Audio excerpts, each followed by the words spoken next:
Bonjour à tous et bienvenue pour un nouvel épisode d'Allo Fiston. Je suis Emeline et à côté de moi c'est Louis. Salut Louis. Salut Emeline, de quoi on parle aujourd'hui ? Aujourd'hui, on va vous parler d'une méthode pour structurer votre contenu et captiver l'attention de votre audience. Pourquoi on parle de ça en fait ?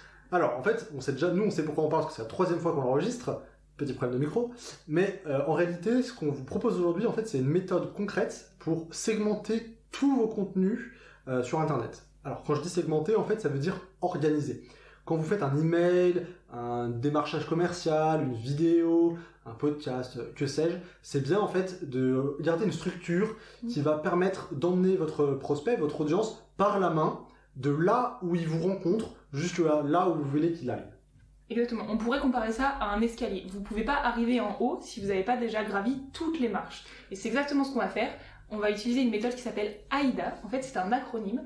Et ça veut dire quoi concrètement ? Va y avoir l'attention, l'intérêt, le désir et l'action. Première étape. Alors, première étape, c'est évidemment l'attention. C'est probablement la plus importante de toutes les étapes parce que la première marche de l'escalier, c'est toujours la plus dure à faire. Si vous prenez pas cette marche, vous n'allez pas au 2e étage. Donc, il faut vraiment bien travailler cette étape. L'attention, en 2 mots, Emeline, à quoi ça sert ? Comment on la manage ? Comment on l'utilise ? Dans la plupart du temps, l'attention, ça va être un titre. Voilà. Donc vous allez, alors votre utilisateur va être sur YouTube, puis il va avoir une petite miniature, donc ça c'est très important, avec un titre, et il va décider en une demi-seconde s'il va cliquer ou non.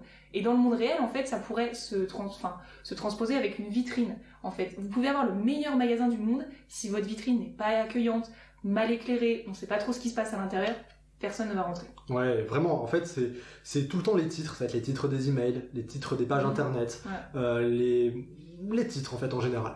Et une bonne manière de susciter l'attention dans les titres, ça va être de jouer sur les émotions et un peu des leviers de déclenchement de motivation.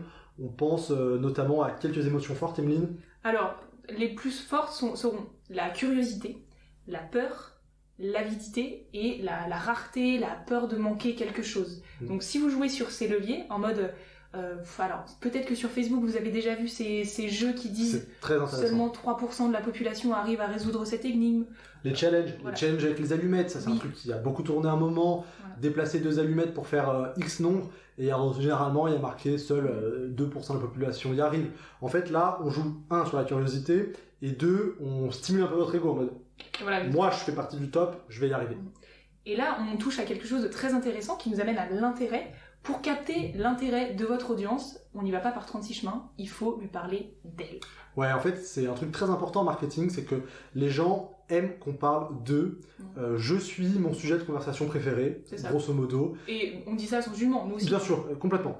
Et en fait, le meilleur moyen de bien parler d'elle à la personne, c'est d'employer ces mots. Ça, c'est le premier truc. Nous, cet épisode, on va pas l'appeler la méthode AIDA, parce que AIDA, c'est un acronyme que la majorité des gens ne connaissent pas. Donc, on va utiliser un autre terme. Par contre, si on est devant un parterre de professionnels, à une conférence, là, on peut l'utiliser. Donc, adaptez déjà votre discours à votre prospect. Voilà. Une fois que c'est fait, il va falloir susciter du désir. Comment on fait ? Alors, on lui parle de lui, mais surtout, on met en contraste sa situation actuelle avec ses problèmes, ses doutes, ses peurs, et on va lui dire, avec ma solution, mon produit, mon service, mon coaching, tu vas passer de ta situation peu enviable, stressante, à une autre situation où tu te sentiras beaucoup mieux. Ouais, il y a un truc qui est fondamental à comprendre, c'est que la vie est une succession de besoins à combler. Quand je dis besoin, c'est au sens large, c'est pas juste le besoin d'une nouvelle voiture, c'est le besoin de se vêtir, de se nourrir, de se divertir. C'est des choses que vous accomplissez en fait sans vraiment vous en rendre compte au quotidien. Et quand votre prospect, votre audience arrive sur votre contenu, elle vient parce que au fond d'elle, elle a un besoin. Et là, au moment du désir, vous devez lui dire voilà à quoi ressemblera ta vie si tu suis entre guillemets ce que je te propose. Et donc là, vous devez lui faire visualiser sa vie qui va mieux une fois qu'elle a résolu son problème. Voilà.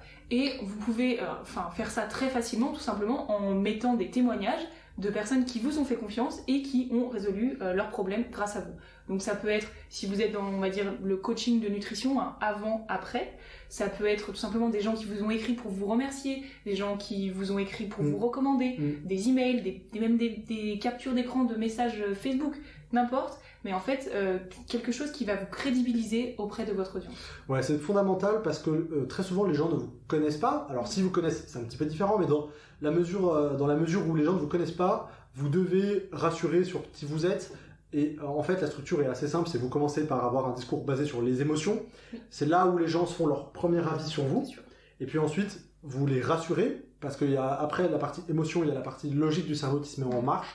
Et là, vous leur donnez les garanties, les témoignages, comme disait Emeline, pour que les gens soient rassurés. Si vous avez une garantie satisfait ou remboursée, c'est le moment de la mettre. Si vous avez une FAQ, un service client, c'est le moment de la mettre aussi.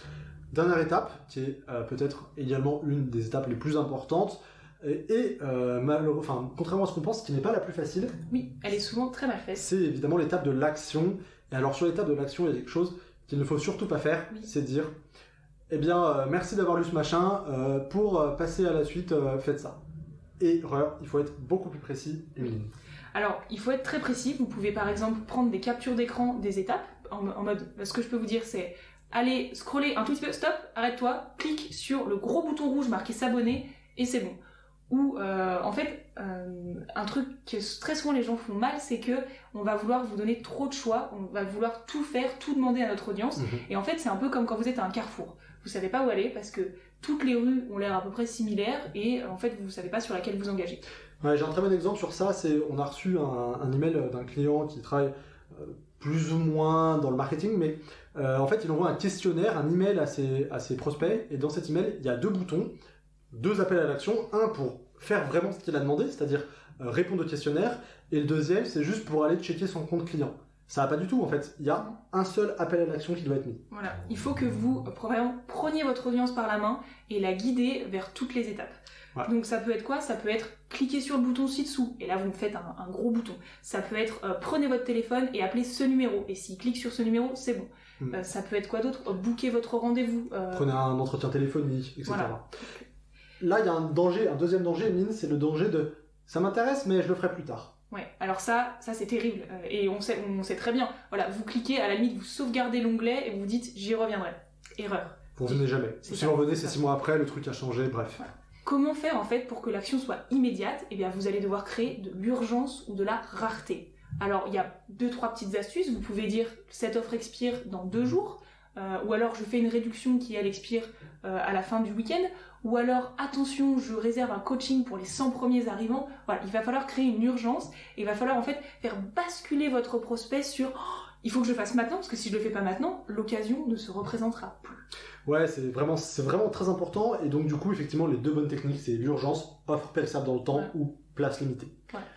On a un exemple pour conclure peut-être ? Oui, parce que là, on est resté assez théorique, donc on voulait prendre un exemple qui englobe un peu tout ça. Alors on a parlé d'un coach en nutrition, on va continuer avec ça. Voilà, un coach en nutrition qui aimerait en fait toucher un peu plus de clients, donc il a son site internet. Comment est-ce qu'il peut utiliser la méthode AIDA pour avoir plus de clients ? Alors, on va partir du principe que cette personne veut faire une page internet et qu'elle veut la structurer de la bonne manière pour que les gens arrivent en haut de la page, je ne connais pas trop ce qui s'est passé, et en bas, ils prennent un rendez-vous client. Alors, la première chose, Emeline, évidemment, c'est le titre. Qu'est-ce qu'on mettrait comme titre ? En titre, on aime bien les success stories, on aime bien des titres un peu personnels et surtout très concrets. Un très bon titre pour notre coach, ça serait « Mélanie, 32 ans, a perdu 5 kilos en 3 mois grâce à cette méthode ». Il n'y a pas de surpromesse, il y a vraiment... c'est quelque chose de vrai parce que... Si c'est le cas, évidemment. Oui, non, ne faites pas ça si c'est vrai, mais voilà. Souvent, quand vous êtes coach, vous avez déjà des clients à votre actif qui peuvent parler de vous. Utilisez ça, et c'est... Moi la première, quand je vois quelqu'un qui a réussi à faire quelque chose que j'ai envie de faire, je clique. Voilà. Deuxième étape, tout de suite après, vous devez valider, vous devez loquer l'intérêt de la personne. Là, vous pouvez commencer par des petites informations concrètes qui vont un petit peu donner plus d'informations. Par exemple, sur un coaching, vous pourriez commencer par expliquer très rapidement, succinctement, en quoi cette méthode est différente et pourquoi est-ce qu'elle va marcher sur vous. Parce qu'on n'oublie pas, à l'étape de l'intérêt, on parle de votre prospect. Oui. Donc vous pouvez lui dire... En fait, tous les lundis, vous allez recevoir une liste de courses personnalisée pour faire des recettes saines et gourmandes. Vous allez passer 15 jours tous les jours à faire ces 4 exercices très simples, sans poids. Et des petites choses, en fait, rester simple et surtout, il va falloir que cette personne puisse se projeter dans son après avec la solution. Exactement. Et ça, en fait, c'est tout simplement la belle transition vers le désir. Il faut que la personne se visualise dans sa vie à la fin du programme en mode j'ai suivi le programme, voilà ce que ça résulte dans ma vie, je me sens mieux. Et surtout, là, on va réinsister sur un point avec lui, c'est le moment de parler avec des émotions. Parce que les personnes, en fait, ont toujours deux raisons de faire quelque chose. La raison qu'on donne à tout le monde, la raison raisonnable, et la raison un peu inavouée que l'on cache, qui est en fait la vraie raison. C'est les émotions qui nous gouvernent. La raison en fait vient juste appuyer une décision qu'on avait déjà prise. Et donc dans ce cas-là, dans la perte de poids, c'est encore plus frappant. Personne ne veut perdre du poids pour perdre du poids. Ouais. En fait, la balance, on s'en fout. Le chiffre qu'elle nous renvoie en soi, c'est pas important. Ce qui est important, c'est les raisons qu'il y a derrière. Voilà. Pourquoi on veut perdre du poids? Pour pouvoir aller nager et se sentir bien dans sa peau, bien de montrer son corps, pour pouvoir se sentir séduisant ou séduisante, pour pouvoir rentrer dans cette robe qu'on a achetée il y a quelques mois mais qui maintenant ne nous va plus. En fait, il va vraiment falloir que vous parliez à votre audience de ce qui l'empêche de dormir la nuit. Ouais, vraiment. Et ça, c'est l'étape du désir qui est toute trouvée pour ça. Ouais. Et ensuite, vous allez donc sauter quelques lignes sur votre page internet et vous allez placer un gros call to action. Donc en fait, c'est juste un gros bouton rouge, la couleur que vous voulez. L'important, c'est que ça se démarque de votre page. Et sur ce bouton, vous allez être extrêmement clair. Vous allez dire cliquez ici pour réserver votre coaching. Donc là, je veux dire, il n'y a pas plus simple. On comprend que c'est ça qu'il faut faire. Et puis vous pouvez rajouter tout de suite en dessous. Alors vous pouvez rajouter soit une rareté, moitié prix pour les 100 premiers arrivants, ou un petit bénéfice en mode jusqu'à samedi, j'offre 1 heure de coaching pour tous ceux qui s'inscrivent. Voilà, l'idée c'est hop, j'ai dit que j'allais le faire, mais ça suffit pas, il faut que je le fasse maintenant. Voilà. Créer un peu une sensation pour les clients qui achètent quelque chose d'être privilégiés et de manquer quelque chose s'ils ne le font pas tout de suite maintenant. Emeline, qu'est-ce qu'on propose à nos auditeurs pour la semaine prochaine? On propose, en fait, on va vous donner des devoirs parce que comme on vous l'a dit, si vous prenez pas une action dans les 20 prochaines secondes, vous le ferez jamais. Vous allez regarder cette vidéo ou écouter ce podcast, vous allez vous dire « Oh, très très bien, bon, ils m'ont un peu saoulé à la fin, mais ok », et en fait, vous allez l'oublier. Alors non, ce qu'on veut vous dire aujourd'hui avec lui, c'est que maintenant, vous arrêtez tout, vous prenez un papier, un stylo, votre ordinateur, votre téléphone portable, et vous allez écrire un contenu en utilisant la méthode AIDA. Ça peut être un article de blog, ça peut être une présentation, un email, voilà. Mais vous allez, tout simplement, vous pouvez vous écrire en fait en brouillon, attention, intérêt, désir, action, et à chaque fois ça peut être un petit paragraphe pour chaque étape, mais c'est très important. Et nous, alors on peut vous dire, donc vous allez faire ça, et vous pouvez surtout vous abonner, voilà, juste ici, ou alors si on est sur Spotify, parce qu'on fait aussi en vidéo et en audio, vous pouvez cliquer sur le gros bouton marqué s'abonner, et comme ça, la semaine prochaine, vous allez réentendre parler de nous et réavoir des petits tricks pour votre business. Voilà, merci beaucoup, et puis à bientôt.